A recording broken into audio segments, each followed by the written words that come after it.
अमृतपाल सिंह 6 महीने पहले तक ये बंदा दुबई में टैक्सी ड्राइवर था, लेकिन आज सिखों का अलग देश खालिस्तान की मांग कर रहा है और पिछले 15 दिन से पुलिस ढूंढ रही है अमृतपाल सिंह को। और जैसे ये हुआ, खालिस्तानियों ने इंडिया के एम्बेसीज पर अटैक कर दिया। अमृतपाल का कहना है कि जिस तरह इंदिरा गांधी ने बहुत कोशिश के बावजूद खालिस्तान मूवमेंट को नहीं रोक पाई, वैसे ही मोदी भी नहीं रोक पाएगा। और क्यों नेहरू जी ने सिखों को अलग देश देने का वादा किया और फिर धोखा किया। 1984 में पुलिस घुसती है गोल्डन टेम्पल ने भिंडरावाले को अरेस्ट करने के लिए, लेकिन पूरा खेल ही पलट जाता है। इंदिरा गांधी ने खालिस्तान मूवमेंट का विरोध किया, जिसकी वजह से सिखों ने इंदिरा गांधी को मौत के घाट उतार दिया। अमृतपाल घुसता है पुलिस स्टेशन में अपनी क्रिमिनल दोस्त को छुड़ाने के लिए, और जब एफआईआर उसके खिलाफ बनने लगता है तो ये स्टेटमेंट देता है, अगर 1 घंटे के अंदर अंदर मेरे खिलाफ एफआईआर वापस नहीं ली गई तो पंजाब का एडमिनिस्ट्रेशन जिम्मेदार होगा उन चीजों के लिए जो अब पंजाब में होने वाला है। अमृतपाल सिंह कोई और नहीं, भिंडरावाले 2.0 है। क्या इंडिया में सेकंड पार्टीशन होने जा रहा है? और कौन है ये अमृतपाल सिंह और क्यों सिखों का अलग देश खालिस्तान की मांग कर रहा है? Today we are taking on reality of Khalistan. Amritpal Singh को फरार हुए 15 दिनों से ज्यादा का वक्त बीत चुका है। अमृतपाल सिंह पुलिस की गिरफ्त से अभी भी बाहर है। ਇਹ ਮਨੁੱਖ ਦਾ ਬਰਥ ਰਾਈਟ ਹੈ ਔਰ ਜੇ ਇਹ ਸਾਡਾ ਰਾਈਟ ਸਿੱਖਾਂ ਦਾ ਹੈ, ਰਾਜ ਦਾ ਜਿਹੜਾ ਸੁਪਨਾ ਹੈ, ਸਾਡਾ ਖਾਲਿਸਤਾਨ ਦਾ ਜਿਹੜਾ ਏਮ ਹੈ। Khalistani supporters vandalized the Indian High Commission in London on Sunday after the Indian government issued an arrest warrant against Amritpal Singh.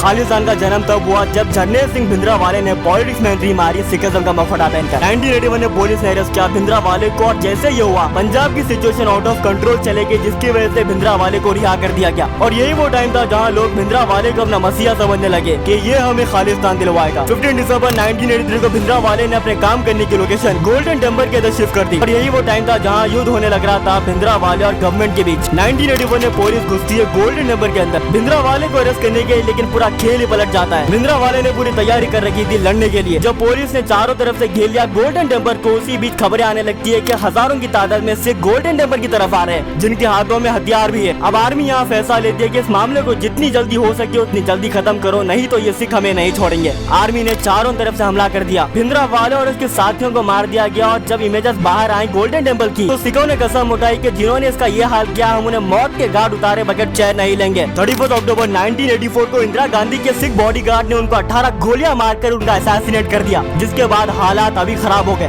यहाँ भिंडरावाले को तो मार दिया गया, लेकिन उसकी सोच अभी भी जिंदा थी। और 40 साल बाद एक आदमी एंट्री मारता और खालिस्तान के नारा लगाता है अमृतपाल सिंह। इसको सितंबर 2022 में वारिस पंजाब डे का हेड बना दिया गया। लेकिन 6 महीने पहले तक बंदा दुबई में टैक्सी ड्राइवर था, लेकिन आज खालिस्तान की मांग कर रहा है। अमृतपाल का कहना है कि कुछ साल पहले सिख एम्पायर खो गया था, वो उसको वापस खड़ा करने आया है। और उसका कहना है कि वो भिंडरावाले के रास्ते में चलेगा। और अब लोगों को अमृतपाल में भिंडरावाले नजर आ रहा है। पिछले महीने अमृतपाल के दोस्त को अंदर कर दिया गया किडनैपिंग के केस में, और अमृतपाल पुलिस स्टेशन हजारों लोगों के साथ जाता है जिनके हाथों में हथियार भी थे, और पुलिस को तूफान सिंह को छोड़ना पड़ा और केस भी वापस लेना पड़ा। If the FIR is not cancelled, you will deal with the consequences. Amritpal समझ रहा था कि पंजाब पुलिस उसका बाल भी बाका नहीं कर पाएगी, लेकिन अब करीब 15 दिन से पुलिस अमृतपाल सिंह को ढूंढ रही है अरेस्ट करने के लिए, और अमृतपाल सिंह फरार हो चुका है। और अब ये खालिस्तान का मसला इंटरनेशनल बन गया है। इस दिन पहले करीब 2000 सिख लंदन में प्रोटेस्ट करते नजर आए और इंडियन एम्बेसीज पर अटैक किया। इंडिया का झंडा हटाकर खालिस्तान का झंडा लहराया। अमेरिका में इंडियन कॉन्सुलेट पर अटैक हुआ, और ऑस्ट्रेलिया में तो खालिस्तानी छोड़ो कुछ एमपीज ने भी खालिस्तान को सही ठहराया, और वहाँ की गवर्नमेंट ने इसको रोकने से मना कर दिया फ्रीडम ऑफ स्पीच के नाम पर। जिसके बाद इंडिया ने भी सारी सिक्योरिटी हटा दी ब्रिटिश कमीशन गन से। ब्रिटेन और यूरोप में खतरे के बावजूद भारतीय डिप्लोमेट्स को पर्याप्त सुरक्षा नहीं दी जा रही। ऐसे में भारत में मौजूद ब्रिटिश इमारतों की सुरक्षा घटा दी जाएगी।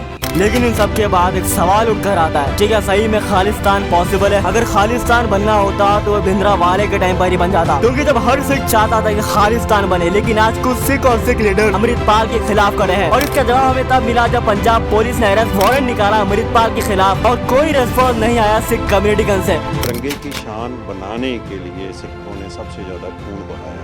हम किसी भी कीमत पे ऐसी चीजों को सपोर्ट नहीं कर सकते।